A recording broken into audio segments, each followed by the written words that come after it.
Assalamualaikum warahmatullahi wabarakatuh. Allahu Akbar,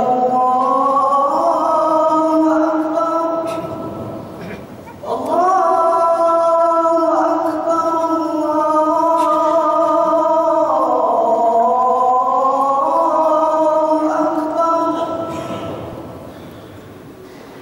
Asyhadu an la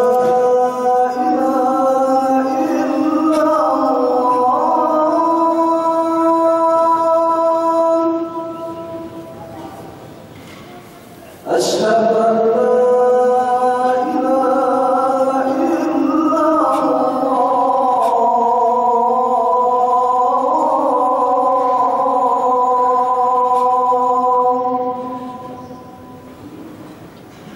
أشهد أن محمدا رسول الله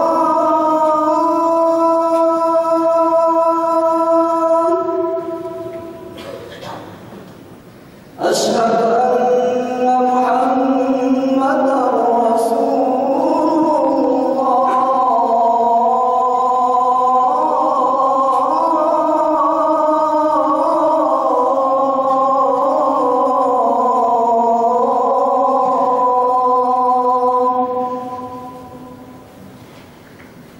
حي على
Alhamdulillahilladzi hadana lihada wa ma kunna linahtadiya laula an hadana Allah. Asyhadu an la ilaha illallah wahdahu la syarika lah wa asyhadu anna sayyidana Muhammadan abduhu wa rasuluh. Allahumma shalli wa sallim ala sayyidina Muhammadin wa ala alihi wa ashabihi wa azwajihi wa dhurriyyatihi wa atba'ihi ila yaumil qiyamah. Amma ba'du fa ya ibadallah, usikum wa iyaya bi taqwallahi wa ta'atihi faqad fazal muttaqun. Qala Allah ta'ala fi kitabihil karim, a'udzu billahi minasy syaithanir rajim. Bismillahirrahmanirrahim. Ya ayyuhalladzina amanu taqullaha haqqa tuqatih wa la tamutunna illa wa antum muslimun. Sidang Jumat yang dimuliakan oleh Allah Subhanahu wa taala, setiap Jumat khatib selalu berpesan tentang takwa kepada Allah Subhanahu wa taala. Karena memang takwa adalah merupakan kunci segala hal yang berkaitan dengan kehidupan kita.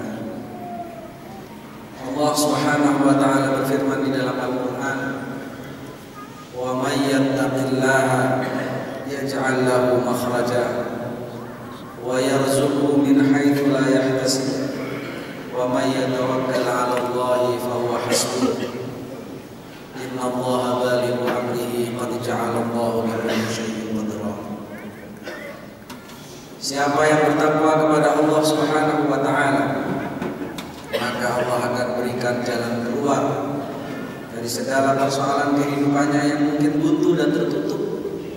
Tidak hanya itu saja, Allah Subhanahu wa taala juga menambahkan wa yarzuqhu min haitsu la yahtasib. Allah akan berikan rezeki kepada orang yang bertakwa dari jalan yang tidak dia sangka-sangka. Di dalam ayat yang lain Allah Subhanahu wa taala berfirman, "Wa may yattaqillaha yaj'al min amrihi yusra."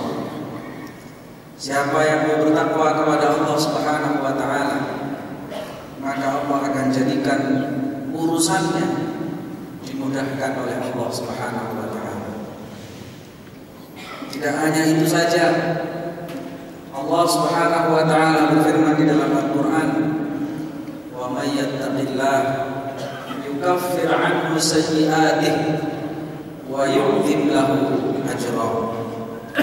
Siapa yang bertakwa kepada Allah Subhanahu wa taala, maka Allah akan hapuskan kesalahan-kesalahan dan dosa-dosanya, serta pahala amal kebaikannya akan dilipat gandakan oleh Allah Subhanahu wa taala. Tidak hanya itu saja, Allah Subhanahu wa taala juga berfirman, "Wattaqullaha wa yu'allimukumullah." Takwalah kalian kepada Allah Subhanahu wa taala, maka kalian akan mendapatkan anugerah ilmu dari Allah Subhanahu wa taala.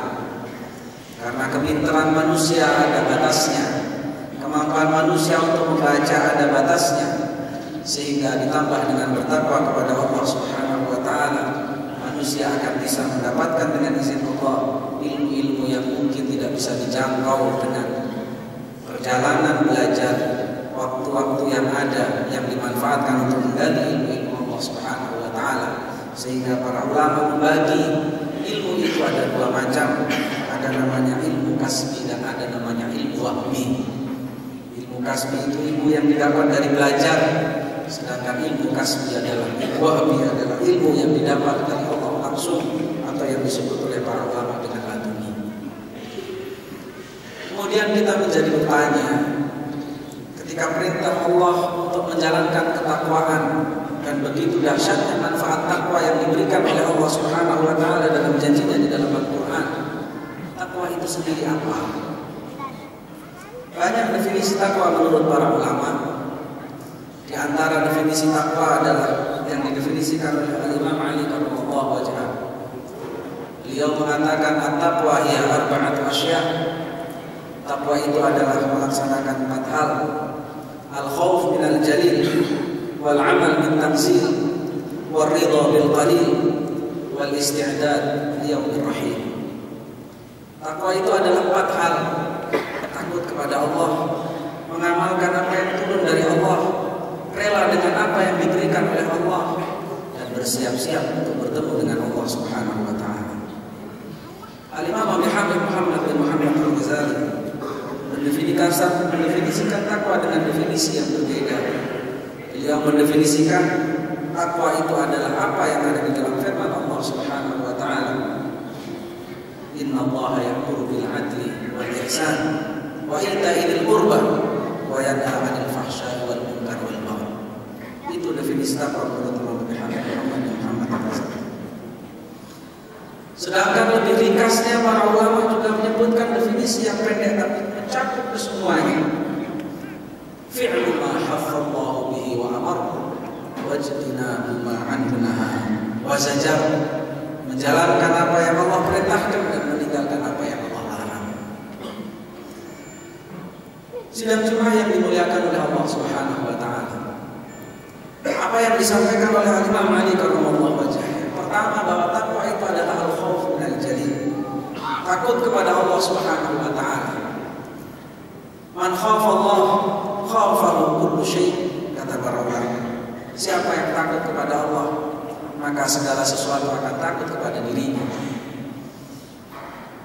Dan takwa kepada Allah, takut kepada Allah Subhanahu wa taala adalah dengan menunjukkan bagaimana seseorang hamba dalam keadaan sir wal alam, sebagaimana yang diamanatkan oleh Habib Al-Haddad dalam sebuah nasihatnya, bahwa takut kepada Allah Subhanahu wa taala tidak akan pernah terpengaruh dengan ramainya kondisi, sepinya kondisi, maka kita akan selalu terjaga seolah-olah kita senantiasa merasa dalam pengawasan Allah Subhanahu wa taala. Ketika seorang merasa dalam pengawasan Allah Subhanahu wa taala, maka dia akan melakukan sesuatu hal yang tidak melanggar aturan-aturan Allah Subhanahu wa taala. Wal amal bitanzil, mengamalkan apa yang turun dari Allah adalah Al-Qur'an dan sunnah-sunnah baginda junjungan kita Nabi besar Muhammad sallallahu alaihi wasallam. Karena hakikatnya apa yang diucapkan, disabdakan oleh baginda Nabi sallallahu alaihi wasallam adalah juga merupakan sesuatu yang turun dari Allah Subhanahu wa taala. Sebagaimana di dalam Al-Qur'an Allah taala berfirman, "Wa ma yantiqu 'anil hawa in huwa illa wahyun yuha." Dan beliau sallallahu alaihi wasallam adalah sosok yang tidak pernah berucap keinginan hawa nafsunya, tapi apa yang diucapkan adalah apa yang diwahyukan oleh Allah Subhanahu wa taala. Karenanya ketika kita belajar usul fikih, ada bab namanya nasikh dan mansukh, menghapus dan dihapus. Itu ada namanya naskhul kitab bis sunnah dan naskhus sunnah bil kitab. Ada kalanya kitab Al-Qur'an menghapuskan hukum yang ada pada sunnah, dan ada kalanya sunnah menghapuskan hukum yang ada di dalam Al-Qur'an, dengan catatan sunnah yang dimaksudkan adalah hadis yang mutawatirah, yang riwayatnya lebih dari sekian sahabat yang secara logika la yumkin tawatuhum bil kirim, mereka tidak mungkin bekerja sama untuk melakukan kebohongan. Sidang Jumat yang dimuliakan oleh Allah Subhanahu wa taala, ucapan Rasulullah sallallahu alaihi wasallam adalah sunnah yang disebut oleh para ulama dengan qauliyah. Apa yang dikerjakan oleh baginda Nabi sallallahu alaihi wasallam adalah sunnah yang disebut oleh para ulama dengan fiqhiyah. Dan apa yang mungkin tidak dikerjakan dan tidak diucapkan oleh baginda Nabi sallallahu alaihi wasallam, akan tetapi mungkin beliau suatu saat melihat kejadian yang ada, akan tetapi tidak mengingkari, itu juga merupakan sunnah yang disebut dengan fiqhiyah atau ketetapan. Seperti yang terjadi pada salah seorang sahabat namanya Ibnu Abi Salmah. Ibnu Abi Salmah memuji-muji Rasulullah SAW di hadapan Rasulullah SAW dengan pujian yang setinggi-tingginya untuk Rasulullah SAW. Ternyata Rasulullah SAW tidak marah dan tidak melarang itu, bahkan sempat memberikan kepada Ibnu Abi Salmah hadiah selimut yang bergaris atau yang disebut dengan al-burdah. Karenanya memuji-muji Rasulullah SAW adalah merupakan hal yang disebut dengan sunnah, akan tetapi takririyah. Tidak ada alasan untuk kita melarang orang yang memuji-muji Rasulullah SAW dengan pujian setinggi-tingginya. Kalau kadang-kadang kita memuji orang yang berjasa kepada kita dengan pujian, maka jasa tidak ada yang melebihi jasa yang pernah Rasulullah SAW berikan jasanya kepada kita sebagai umatnya. Bahkan mulianya kita dipuji di dalam Al-Quran, kuntum khairu ummatin ukhrijat linnas. Kenapa kita menjadi khairu ummah? Karena Rasul kita adalah khairu Rasul. Rasul kita adalah Rasul yang terbaik, maka kita sebagai umat menjadi khairu ummah. Jangan pernah bangga kita menjadi umat terbaik karena prestasi kita. Semua itu karena keberadaan junjungan kita Nabi Muhammad SAW. Apa yang dilakukan oleh kita tanpa apa yang datang dari Rasulullah SAW, semua akan percuma dan tertutup, dan semua pintu pada hari kiamat selain pintunya Rasulullah SAW tidak akan ada pintu yang terbuka. Karenanya disebutkan di dalam sebuah nasihat atau di dalam sebuah kitab maulidnya seorang ulama yang namanya Hasan bin Ja'far berjanji, wa kaifala wasayyidul akram sallallahu alaihi wasallam wa sallallahu. Yang ketiga, ar-ridha bil qalil, rela dengan pemberian Allah Subhanahu wa ta'ala, meskipun itu sedikit menurut pandangan nafsu kita. Karena sudah merupakan suatu tabiatnya, nafsu memandang apapun yang ada pada dirinya sedikit. Padahal bisa jadi itu menjadi hal suatu yang besar sebagai anugerah Allah Subhanahu wa ta'ala. Wan nafsu tajda' an takuna faqiratan wal faqiru khairun min ghinan yudghiha. Ghinan nufus qana'atuha fa in abad fa jami'u ma fil ardi la yakfiha. Tabiatnya nafsu adalah tidak pernah menerima dengan apa yang ada. Pengennya selalu lebih. Wa nafsu tajda' an takuna faqiratan wal faqiru khairun min ghinan yudghiha. Kefakiran itu akan menjadi lebih baik daripada apa yang dia inginkan, akan tetapi menjadi repot. Repot dalam arti tersibukkan dirinya untuk melaksanakan hak-haknya Allah Subhanahu wa ta'ala.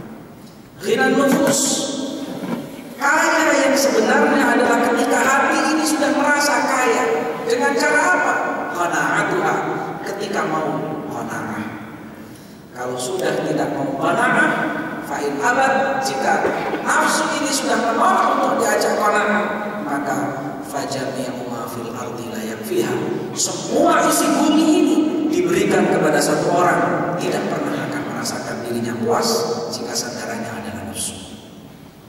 Jangan dianggap orang-orang yang menzalimi rakyat, yang mengambil hak-hak yang tidak semestinya, orang-orang yang hidupnya tidak berkecukupan. Segala fasilitas sudah dimiliki, akan tetapi terjerat oleh keinginan hawa nafsunya, sehingga harus melakukan sesuatu yang memalukan dirinya sendiri. Nasallallahu salamatu wal afiyah. Dulu pada zaman Nabi SAW ada namanya salah seorang sahabat namanya Hatib bin Abi Balta'ah. Hatib bin Abi Balta'ah ini hidup selalu di masjid, sehingga disebut sebagai hamamatul masjid. Kenapa disebut sebagai hamamatul masjid atau burung darahnya masjid? Karena hidupnya tidak pernah keluar dari masjid. Dia adalah orang yang fakir, yang hanya punya baju dan bawahan saja, yang kalau dia ingin dicuci, dia harus berendam, cari tempat air menunggu pakaiannya kering. Setiap keluar dari sholat berjamaah selalu menarik Rasulullah SAW dan berkata, ya Rasulullah, doakan saya biar jadi orang kaya. Katakan si Nabi, maaf namanya Tha'labah bin Hatib. Ya Tha'labah, qalilun yakfi khairun min kathirin yudghi. Sedikit tapi cukup untuk kamu, lebih baik daripada banyak, nanti kamu repot. Berkali-kali minta hal yang sama, kemudian dinasihati oleh Rasulullah SAW. Dengan nasihat yang sama pula, akhirnya Rasulullah bertanya, kalau kamu kaya kamu mau apa? Saya akan urus yatim Madinah, saya akan urus fuqara Madinah, saya akan urus segala fasilitas kebutuhan dakwah engkau bersama dengan sahabat-sahabat yang lain ya Rasulullah. Karena mempunyai janji yang baik, kemudian didoakan oleh Rasulullah SAW dengan doa harta dan keberkahan, dapatlah rizki 1 ekor domba. Kemudian dengan doanya Rasulullah SAW, domba itu beranak dengan cepat, tidak seperti domba-domba yang lain sehingga menjadi kaya. Ternyata Tha'labah dengan dombanya yang banyak, yang tadinya jamaah 5 waktu di masjid menjadi jamaah di masjid hanya sholat malam saja, siang dengan dombanya. Setiap Rasulullah SAW bertanya, mana Tha'labah? Dijawab oleh sahabat yang ada di depannya, ya Rasulullah, ya Rasulullah, sedang memelihara kambingnya. Jadi zuhur asar biasanya di masjid, ini zuhur asar berjamaah dengan kambingnya, baru maghrib isya dan subuh berjamaah di masjid. Akhirnya Rasulullah mengucapkan kalimat, waiha Tha'labah, waiha Tha'labah, celaka Tha'labah. Terus ringkasnya dia semakin kaya, akhirnya sebagian dombanya dijual, dia belikan unta sehingga harus menggembalakan dombanya pada waktu siang, dan malam hari menggembalakan untanya, mengurus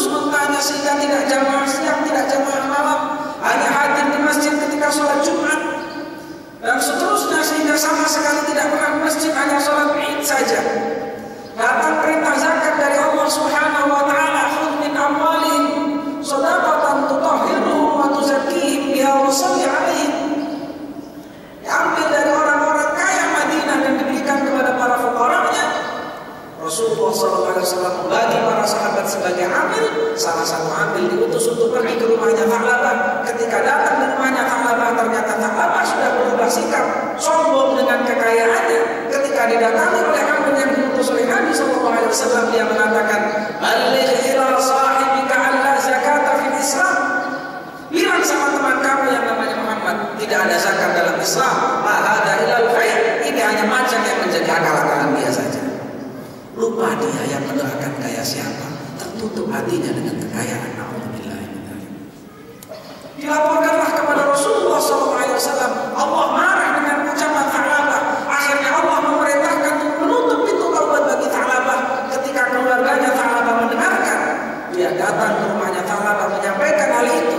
Akhirnya Tha'labah datang kepada Rasulullah SAW membawa domba dan untanya dan mengatakan, "Ya Rasulullah, hadhihi zakati, saya sudah tobat sekarang."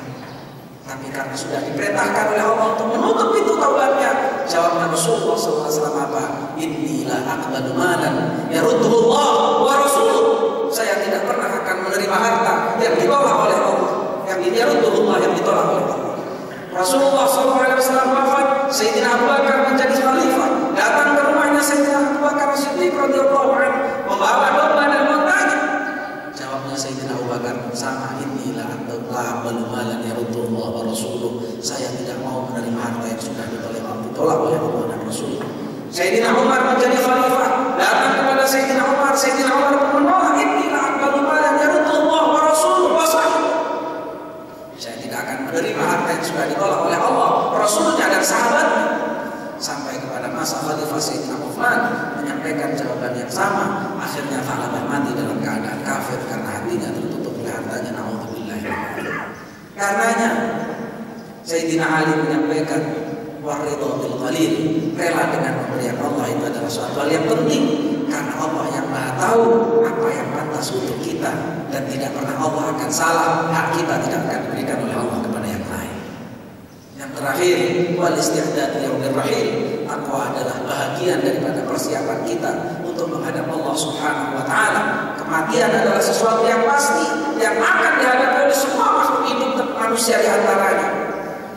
Aina ma takunu yudrikumul maut walau kuntum fi burujin musyayyadah.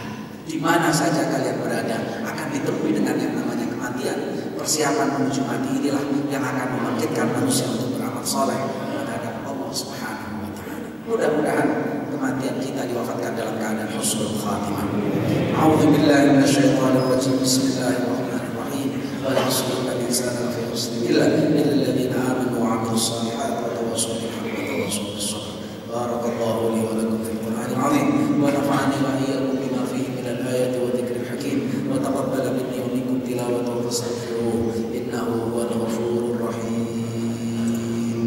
Allahumma shalli 'ala sayyidina Muhammad.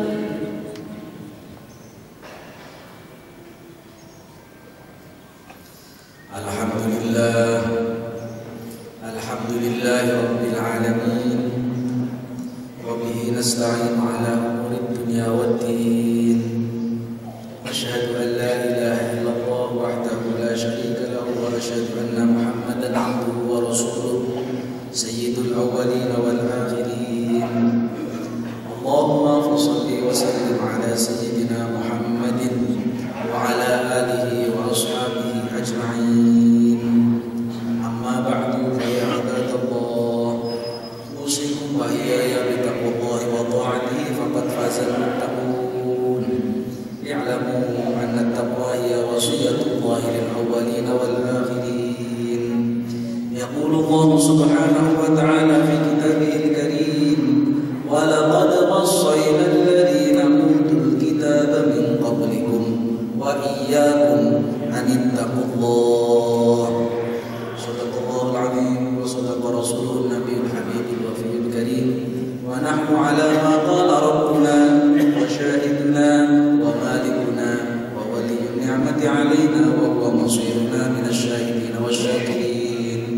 Alhamdulillahi rabbil alamin.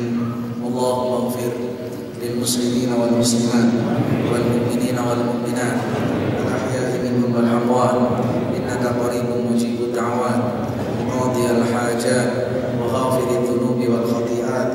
اللهم الطف بنا وعافنا وانصرنا وفرج عنا والمسلمين. اللهم أصلحنا وأصلح من في صلاحه صلاح للإسلام والمسلمين. اللهم لا تهلكنا وأهلك من في هلاكه صلاح للإسلام والمسلمين. اللهم ادفع عنا وعن المسلمين وعن بلادنا وعن بلاد المسلمين الأذى والغلاء والقحط والجور والفتن والزلازل والمحن ما ظهر منها وما بطن برحمتك يا أرحم الراحمين. اللهم أصلح الإمام والأمة والراعي والرعية وألف بين قلوبهم وادفع شر بعضهم عن بعض يا رب العالمين. اللهم استر عوراتنا وآمن روعاتنا واكفنا كل هول دون الجنة واختم لنا بالحسنى برحمتك يا أرحم الراحمين. وصلى الله على سيدنا محمد وعلى آله وصحبه وسلم والحمد لله رب العالمين. عباد الله إن الله يأمر بالعدل والإحسان وإيتاء ذي القربى وينهى عن الفحشاء والمنكر والبغي يعظكم لعلكم تذكرون. فاشكروا على نعمه يزدكم واسألوا من فضله يعطكم